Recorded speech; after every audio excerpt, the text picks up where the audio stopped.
കേരളത്തിലെ തദ്ദേശ സ്വയംഭരണ സ്ഥാപനങ്ങളിലെ തെരഞ്ഞെടുപ്പ് നടക്കുകയാണ്.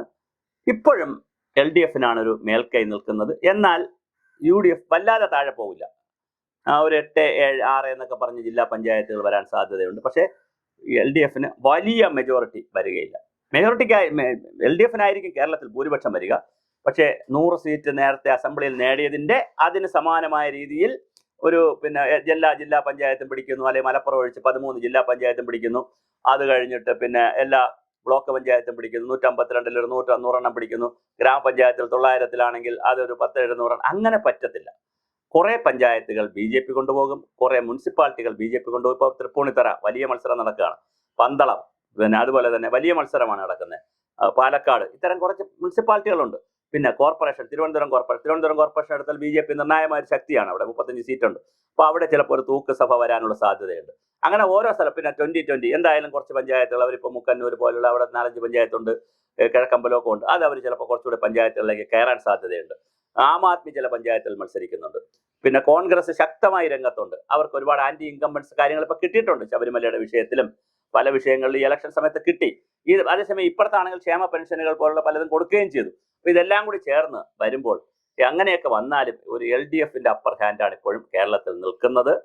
പക്ഷേ UDF വലിയ തോതിൽ നില മെച്ചപ്പെടുത്തും, BJP മെച്ചപ്പെടുത്തും. BJPയെ സംബന്ധിച്ചിടത്തോളം അവർ ഒറ്റ പാർട്ടി, അല്ലെങ്കിൽ അവർ പ്രതിപക്ഷ പാർട്ടി അല്ലല്ലോ. പ്രതിപക്ഷത്തുള്ള പ്രധാന പ്രതിപക്ഷം കോൺഗ്രസും മറ്റ് UDF കക്ഷികളുമാണ്. അല്ലാതെ ഉള്ളൊരു പ്രതിപക്ഷം എന്നുള്ള നിലയിൽ തീർച്ചയായിട്ടും BJPയുടെ നിലയും അവർ മെച്ചപ്പെടുത്തും.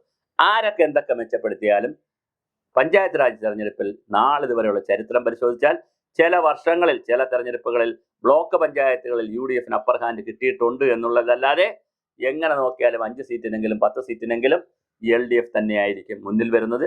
ഇപ്രാവശ്യവും അത് തന്നെ സംഭവിക്കാനാണ് സാധ്യതയുള്ളത്. പഞ്ചായത്ത് തെരഞ്ഞെടുപ്പ് തീർച്ചയായിട്ടും ഒരു LDF ഇടമാണ്. അത് തന്നെ സംഭവിക്കും.